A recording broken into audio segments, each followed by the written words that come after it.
John, how you doing, mate? Thanks for visiting the studio today. Just wanted to get this feedback out to you, why it's fresh on your mind, so that when you go and play this weekend and practice in the future, you can practice some good stuff. I've got some high-speed video on the screen, and then I'll pull in a bit of body track in a moment.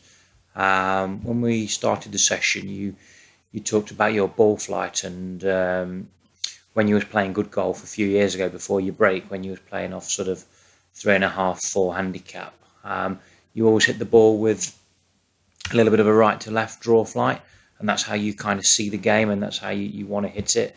Now, since you've come back playing off sort of a 10 handicap, and your ball flight is very much the other way. So the first part of our session, we were keen to understand why.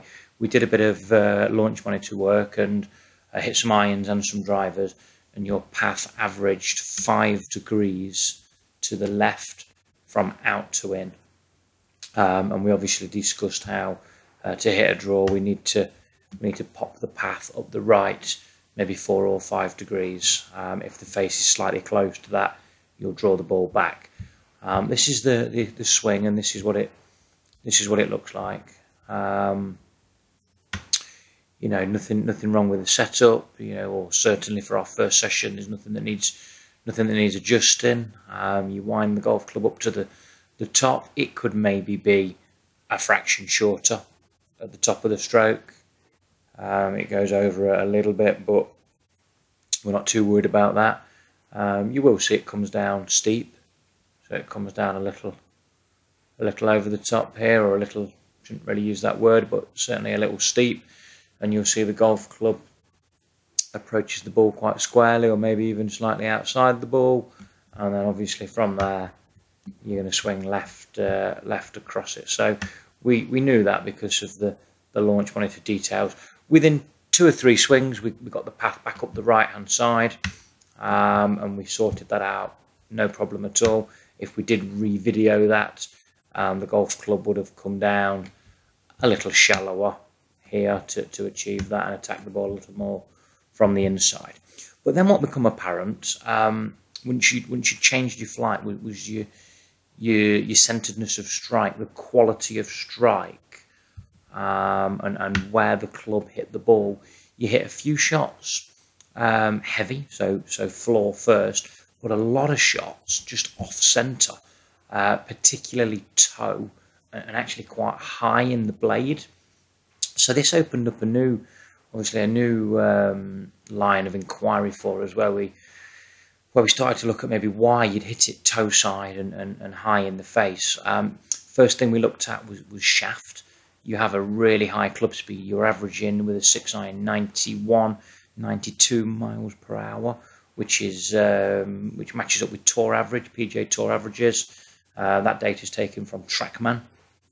You only use S300 shafts. I looked at the shaft optimizer on my launch monitor, and it showed that there was a little bit of a kick at the bottom of the swing, where the graph kind of peaked like this, showing the shaft flexing. So we immediately went to an X-Flex shaft. That helped a little bit, although unconclusive.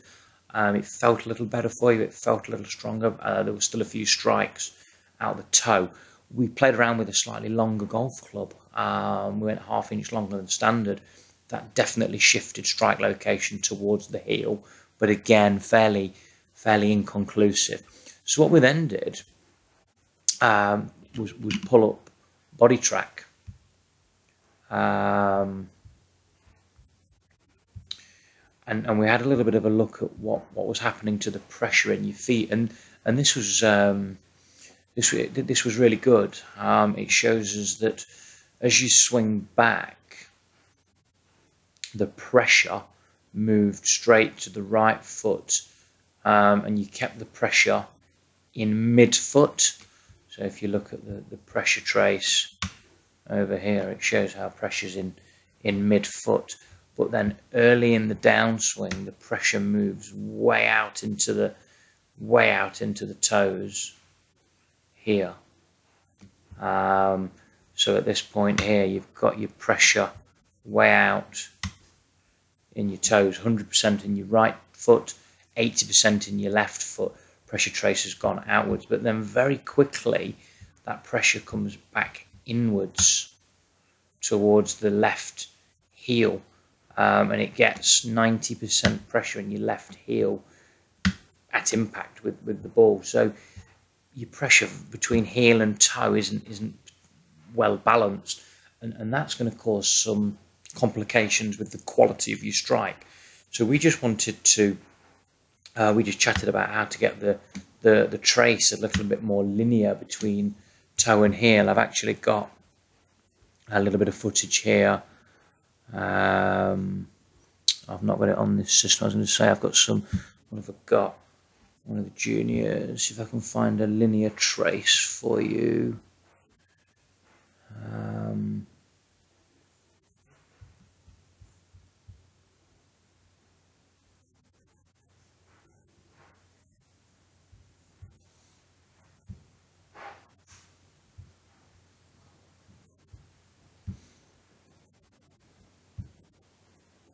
Something like this. This is an example of a three handicapper. This is Dave, who plays up at Rothley Golf Club. So plays off three, delivers the club really well, and this is an example of a linear pressure trace. How it goes into the right side, and then yeah, sure, it goes forward a fraction, but not much at all, and certainly doesn't come back into the heel quite as much. So the trace is much more neutral between heel and toe, and that really helps Dave to get a regular contact in the same spot on the face. So Brad, plenty for you to go away and work on. I'd love to get some feedback from you, mate, to how this has all helped. So stay in touch, and we'll speak soon. Cheers, Brad.